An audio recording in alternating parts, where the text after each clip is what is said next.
What's going on YouTube? This is Jake. I'm back here with another video. Super excited to jump in today's video. We are finally getting a new rear bumper on the car. There's been a lot of time that I've been thinking about making this video just because it's taken so long for the product to get here.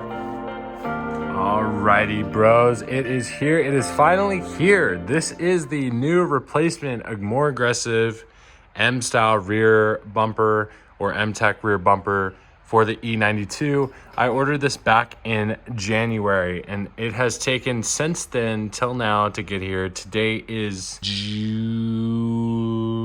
Oh fuck. Before I jump further into this video, if you guys could go down below, hit that like button, also drop a comment, and don't forget to subscribe for more BMW related content to help keep pushing this build forward. I'm on my way to 5,000 subscribers. So it'd mean a ton if you guys just hit that subscribe button down below. So we're at June 23rd or 25th, somewhere in there. That is where we're at now. This was ordered back in January 7th. So it has taken that long for that product to get here. It was primarily delayed due to COVID. Not that it really matters, everything else is delayed. And then it was sitting at a shipping company's warehouse for about a month because they had their heads up their ass trying to get this thing delivered. But it's finally here and I can't wait to get it on the car. After I ordered the bumper, about 3 weeks after I ordered the bumper, this little beautiful thing happened where I backed in to my other E90 at the time. So I backed into that car and I got this pretty little dent in the rear bumper, which was awesome. Funny enough, I was in a rush to go hit the casino and I landed up winning a little bit. So it kind of offset for the cost of that, but it still sucked bumping into the back of my other car. I also had to fix that car as well. But everything is on the up and up. That car is now fixed. This rear bumper is coming off today.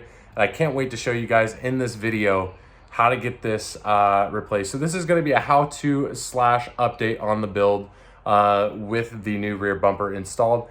Without further ado, let's hop into this.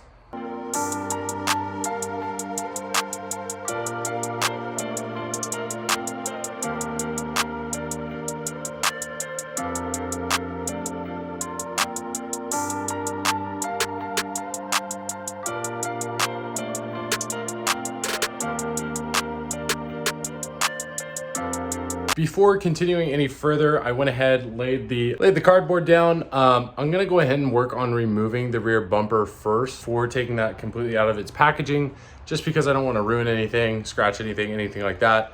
It makes sense just to get this old one off before installing a new one. All right, guys, so a little quick rundown on what we are attacking with getting the rear bumper off. So to start, we're gonna have to remove the tail lights on each side. So there's a cover on both sides and then a couple screws. Again, I'll show that process here. It's really simple, super easy. And then as we come over to the side of the car, you may need to jack up the car just a little bit to get into the fitment here. Hopefully I can do that without taking off the rear tire. But essentially there are a couple 8mm size bolts here that holding in this side of the bumper. And then we've got one here and here. And then pretty much the rest of it is underneath. There are a couple bolts on each side and along here that hold it on from underneath. And then the last step there are pull tabs kind of all along inside the bumper. Which are kind of a pain in the ass to get to. So I'm assuming that that's gonna be the longest process of this entire thing. But I'm gonna go ahead and start by removing all these screws, work on getting these headlights out to start, and we'll go from there.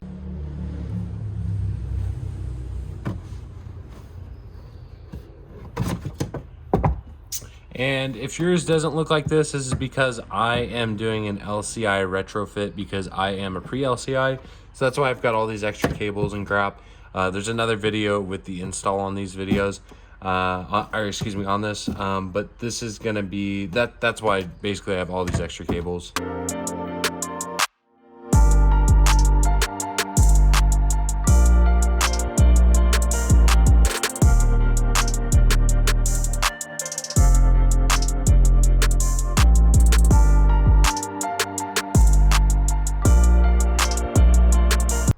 All right, so there were three 3 bolts there. I believe that this is a 10 millimeter or an 8 millimeter, but I used a 5/16 socket. That's all I had in a long socket.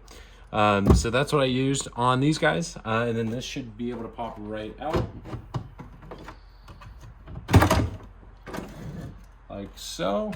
Let's see if I can get you guys mounted up here. Kind of a weird funky angle here, but essentially all I'm doing is taking off the wiring connection, which should be fairly easy. And I'm basically just gonna do the exact same thing here on the other side. Not gonna record that just because it's the same exact process, but I'll check in with you guys in just a second. Alrighty, so now that I've got that taken care of, I'm gonna go ahead and work on getting these plastic pull tabs out.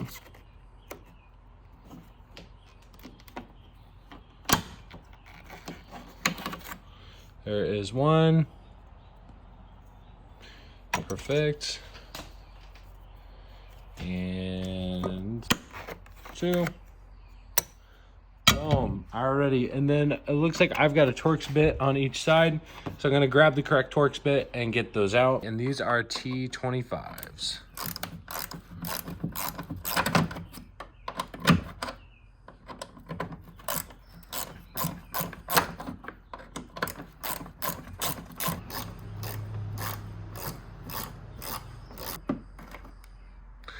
Two.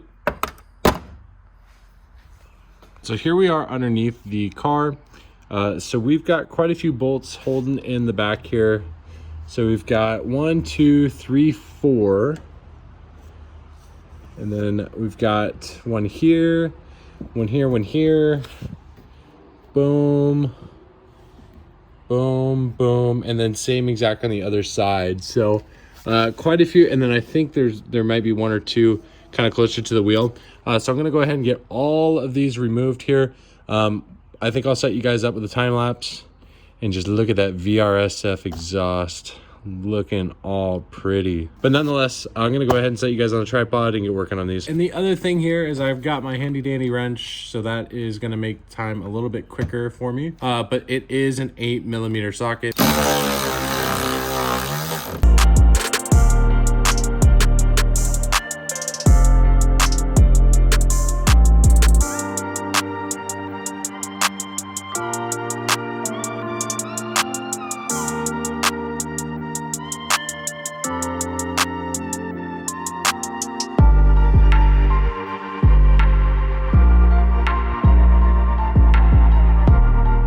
Got all the ones off the rear. Now it's time to get to these guys. So there is one there, there, and there. And I'm not sure, there might be one tucked away up behind this panel here.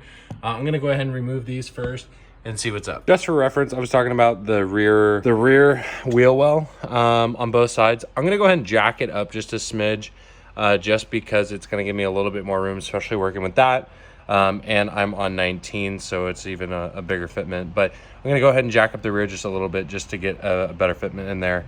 Hopefully I don't have to take these off. And just in case you're not familiar, the rear jack point is this rear subframe mount, whatever the hell you want to call it. Here, I'll zoom in.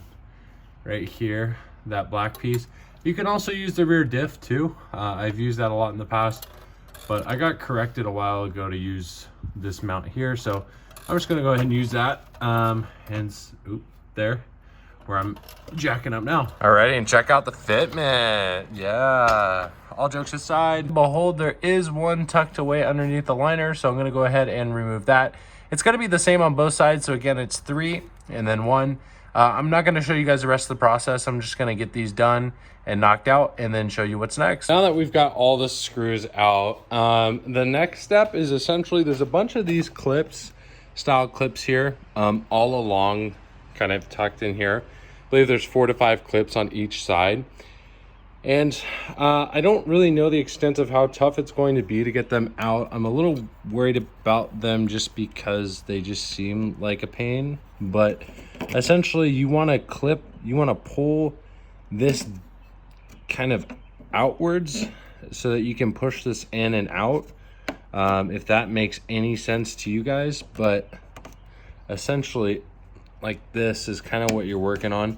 This one's not going to come out very easily because I've still got to get these guys out on this along the side.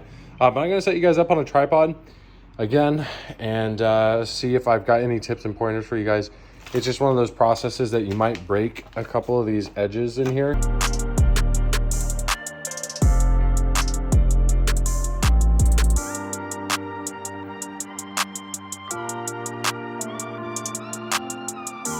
So not the best job on my part. I'll take you guys in for a closer look. I broke every damn clip near possible.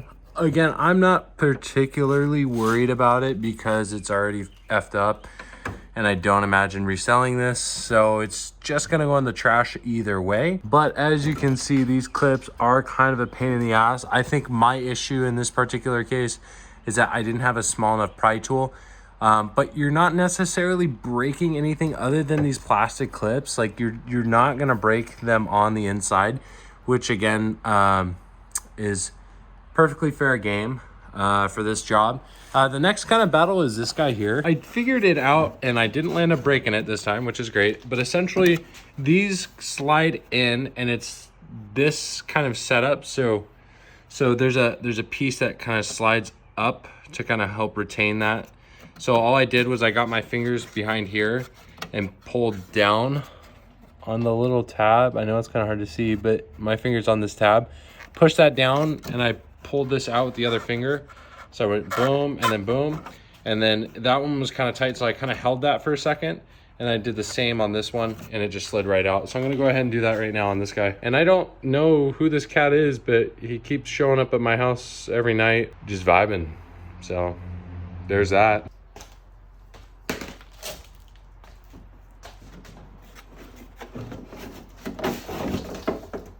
All right, so rear bumper is off.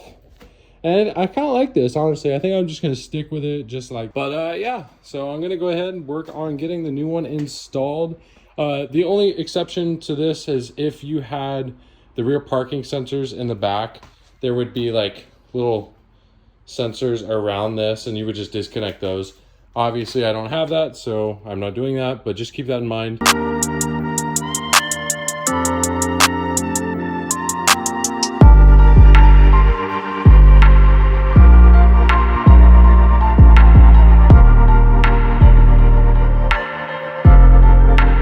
All right, so after a substantial amount of consideration, I think what I'm gonna do is I'm gonna throw the bumper on the car itself and then worry about this kind of like diffuser tray thing.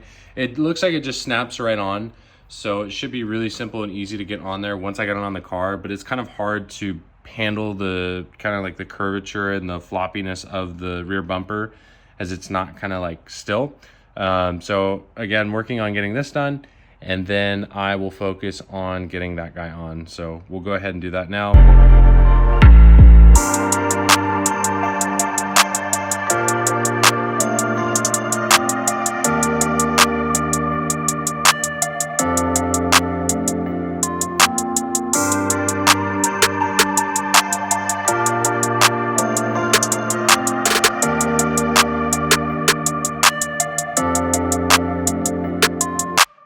All right, guys, so through the trials and tribulations, I was able to get the bumper back on the car.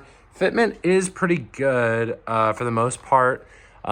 This corner, I had a little bit of an issue, but it looks like it's able to settle there pretty well now.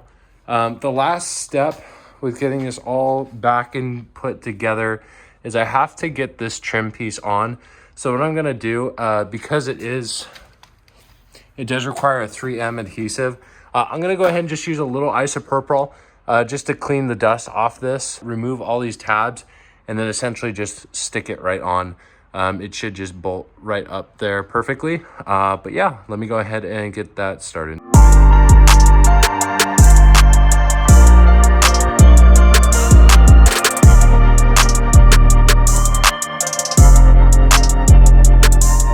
Alright guys, and like that, we went ahead and finished the bumper install. Obviously, it is now dark. It has taken a little bit of time to get this thing installed. I'm ending this job on a White Claw. It looks great now. Got everything done and completed. Typically when you do body work, it can take a little bit of time to get all of the fitment in correctly, loosening up some screws, moving the body around a little bit to make sure the fitment is good and that there are no panel gaps. Overall, really happy with the install on this. This was a pretty easy bolt-on swap over. I've had some issues in the past with other body parts, especially side skirts, the OEM, but this product here ended up working out really good and bolted right up. Fuck, baby, fuck. Ready for the weekend? Fuck, baby, fuck, woo! And like that, guys, I'm done with today's video. Make sure to go down below, hit that like button. Also subscribe for more BMW related and car related content. On the road to 5,000 subscribers, let's go ahead and hit that goal. Again, just hit that subscribe button down below. I will catch you guys on the flip.